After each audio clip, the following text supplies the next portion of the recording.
Hello दोस्तों। तो आज का टॉपिक ये है कि क्या ईश्वर निराकार है या साकार। मतलब कि क्या ईश्वर की बॉडी है या फिर वो फॉर्मलेस है, बॉडी नहीं है ईश्वर की।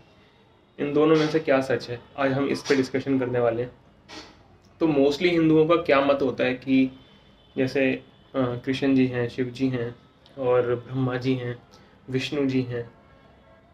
कहीं ना कहीं इनका हाथ है इस ब्रह्मांड को बनाने में। जैसे कि हम बोलते हैं कि आई थिंक विष्णु जी को बोलते हैं कि उन्होंने, या फिर ब्रह्मा जी ने बनाया है यूनिवर्स, विष्णु जी उसको संभालते हैं और शिव जी डिस्ट्रॉयर हैं जो प्रलय लाएंगे एक दिन। तो समझने वाली बात यहाँ पे ये आ जाती है कि जिसने ब्रह्मांड बनाया है तो तीन लोगों की ज़रूरत नहीं पड़ेगी। ठीक है, सबसे पहली बात यह है कि हम हिंदू ही खुद अपने ग्रंथों से इतनी दूर हो चुके हैं कि हमको कुछ नहीं पता। ठीक है, अपने ही धर्म ग्रंथ, अपने ही धर्म के बारे में हमको ज़्यादा कुछ नहीं पता है। तो बहुत ही कम परसेंटेज है जिनको सही जानकारी है। ठीक है, तो जितनी मुझे है, जितना मैंने पढ़ा है, जितना मैंने अध्ययन किया है और जितना मेरा तर्क है, तो उस बेसिस पे मैं आप सबको समझाने की कोशिश करूँगा कि एक्चुअल में होता क्या है। देखिए, ईश्वर जो है वो अजन्मा है, ऐसा उपनिषद में आया है, वेदों में आया है। अजन्मा है तो इसलिए ईश्वर को अजह भी बोलते हैं, जो कभी जन्म नहीं लेता हमारी तरह। जैसे कि मैं इस शरीर के अंदर हूँ, मेरी आत्मा इस शरीर के अंदर है, वैसे आपकी आत्मा आपके शरीर के अंदर है, कुत्ते की आत्मा कुत्ते के शरीर के अंदर है।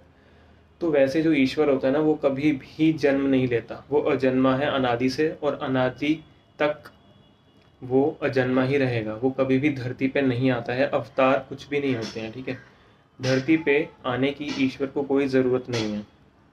ठीक है, हम कर्म करने के लिए स्वतंत्र हैं। ठीक है, हम जैसे जैसे कर्म करेंगे हमको वैसा वैसा फल ईश्वर देगा। ठीक है, अब जैसे कि मान लेते हैं कि ईश्वर ने जन्म लिया। ठीक है, मैं अपने आप को ईश्वर मान लेता हूँ थोड़ी देर के लिए। ठीक है, मैं इस कमरे के अंदर हूँ, तो मुझे नहीं पता कि इस रूम के बाहर क्या हो रहा है। मुझे कैसे पता चलेगा इस रूम के बाहर क्या हो रहा है।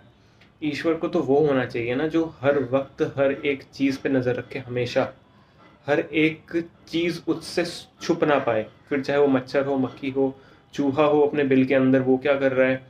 ठीक है, हर एक जीव की गतिविधि ईश्वर को पता होनी चाहिए। ठीक है, अगर मैं ईश्वर हूँ तो मुझे नहीं पता होगा कि अ, दूसरे रूम में कोई व्यक्ति क्या कर रहा है ना, दूसरे शहर में कोई क्या कर रहा है। ठीक है, मेरे ही रूम में इतने मच्छर मक्खियाँ हैं, मेरे ही आंतों के अंदर इतने बैक्टीरिया हैं, तो वो भी अपना ही कर्म भोग रहे हैं।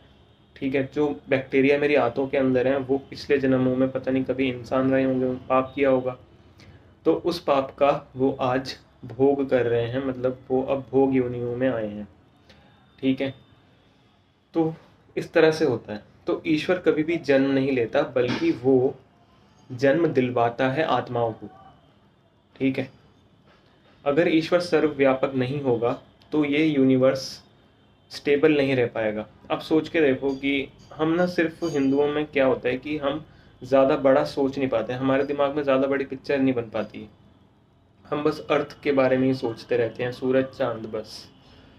मैं ये नहीं कह रहा हूँ कि हमारा विज्ञान या हमारे हिंदुओं को ज़्यादा नहीं पता ब्रह्मांड के बारे में। उनको पता है, कहीं ना कहीं उनको पता है कि ये ब्रह्मांड बहुत बड़ा है, लेकिन फिर भी उनको कहीं ना कहीं ये लगता है कि इसको विष्णु जी चला रहे हैं या शिव जी चला रहे हैं। ठीक है, ऐसा नहीं होता है। तो इस चीज़ को समझने की ज़रूरत है। शिव जी जो थे उनकी भी तो बॉडी थी ना। ठीक है, हमारी तरह उनकी बॉडी थी। मैं ये नहीं कह रहा हूँ कि वो हमारे जैसे थे, वो बहुत बड़े साइंटिस्ट थे। ठीक है, बहुत बड़े वैज्ञानिक थे। राम जी बहुत बड़े योद्धा थे। ठीक है, वो एक बाण से 7 पेड़ उन्होंने काट दिए थे बाली के कहने पे। बाली ने चैलेंज किया था, सॉरी सुग्रीव ने चैलेंज किया था राम जी को कि आप अगर एक बाण से ये 7 पेड़ गिरा दो तो ही मैं आपको बाली से लड़ने के योग्य समझूंगा। ठीक है, तो राम जी ने वो करके दिखाया। तो हम तो कंपेयर कर ही नहीं सकते ना राम जी से खुद को या शिव जी से खुद को, वो महापुरुष थे। लेकिन हमको ये भी समझना होगा कि वो ईश्वर भी नहीं थे।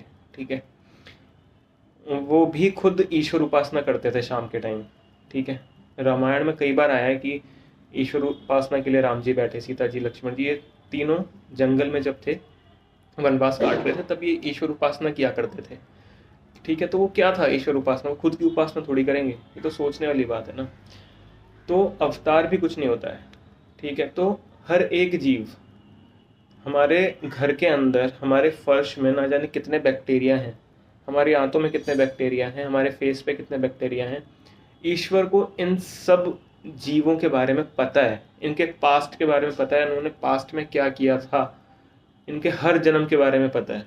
असंख्य जन्म हो चुके हैं हमारे भी, मेरे आंत में जो बैक्टीरिया हैं उनके भी, जो मेरे फेस में बैक्टीरिया हैं उनके भी, सबके असंख्य जन्म अभी तक हो चुके हैं।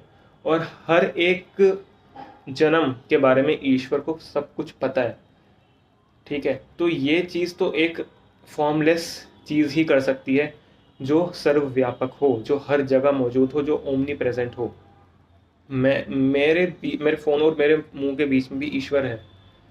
ठीक है, इस पूरे रूम के अंदर ईश्वर भरा हुआ है। वैसे ही ईश्वर जो है वो एक तत्व को कहते हैं, हमको ये समझना होगा, ईश्वर एक तत्व होता है। ठीक है, हम शिव जी को भी निराकार बोल देते हैं, लेकिन सोचने वाली बात ये होती है कि जिसकी बॉडी है, जिसकी फोटो बन सकती है, वो निराकार हो ही नहीं सकता। ईश्वर तत्व को कहते हैं। ठीक है, जो पूरे ब्रह्मांड में फैला हुआ है, भरा हुआ है, मतलब पूरा ब्रह्मांड ईश्वर से भरा हुआ है, आप ये समझ लो।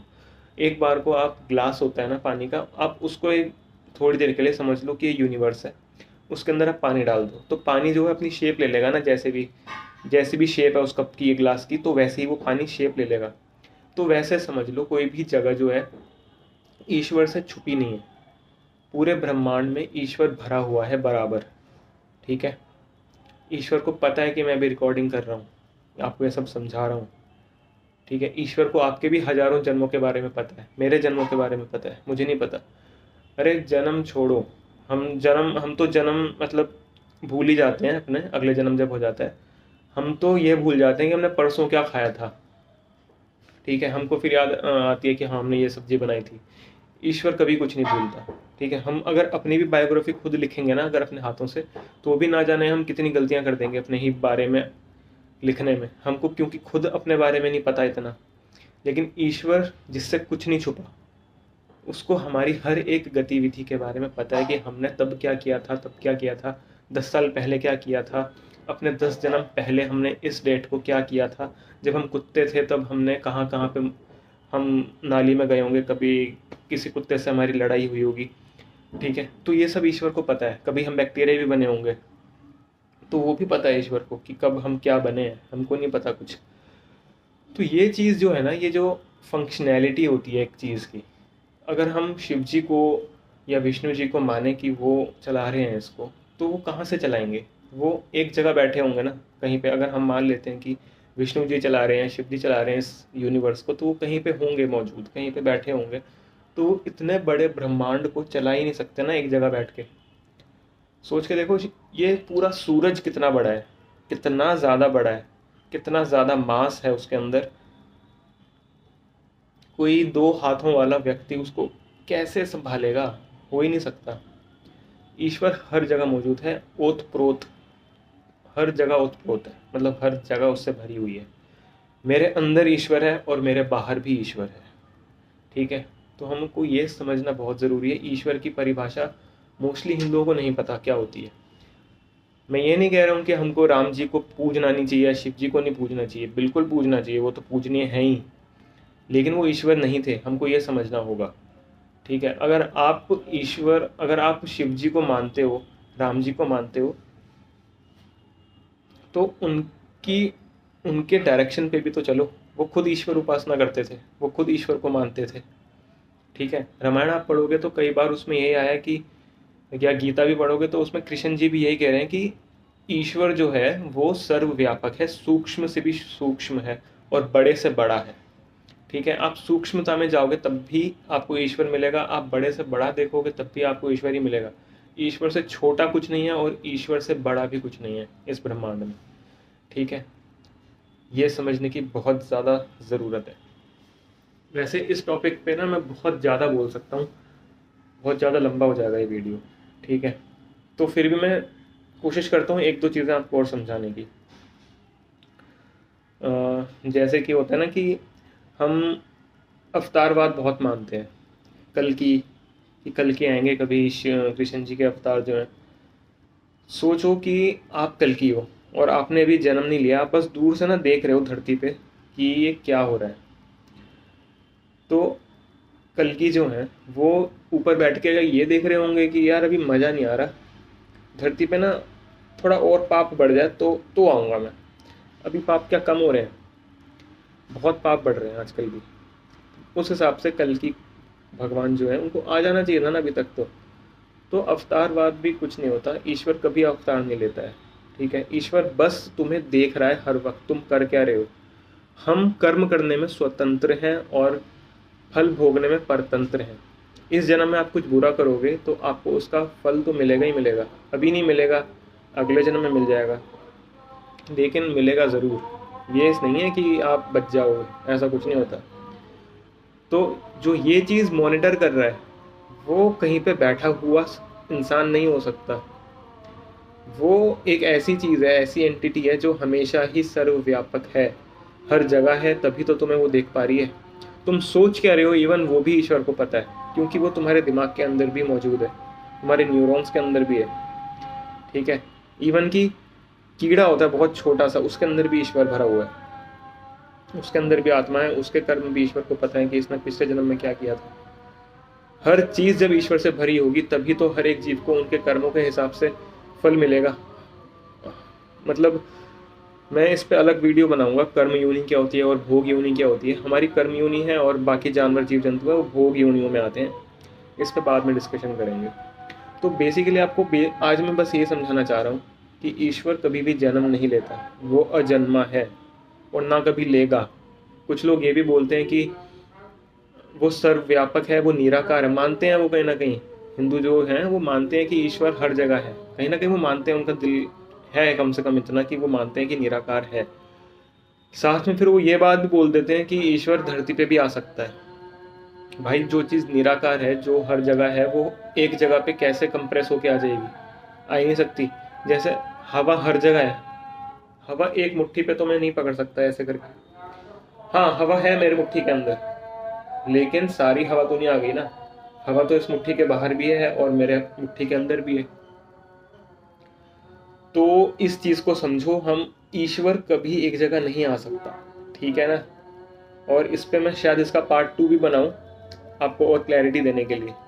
ठीक है, तो फिलहाल आप ये समझो कि ईश्वर फॉर्मलेस है, उसकी कोई फॉर्म नहीं है, ओमनी प्रेजेंट है, हर जगह है, आपके अंदर है, बाहर है, हर जीव के अंदर बाहर है, हर एक वस्तु के अंदर बाहर है, पूरा ब्रह्मांड उससे भरा हुआ है।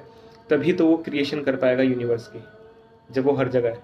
ठीक है, तो ये प्लीज़ समझिए, बहुत ज़रूरी टॉपिक है। इसमें पार्ट 2 पार्ट 3, इसमें तो कितने पार्ट बना सकता हूँ। ठीक है, ठीक है, तो आप प्लीज़ सब्सक्राइब कर दीजिए इस चैनल को और मैं इस तरह के नॉलेजेबल कंटेंट आपको देता रहूँगा। Bye bye.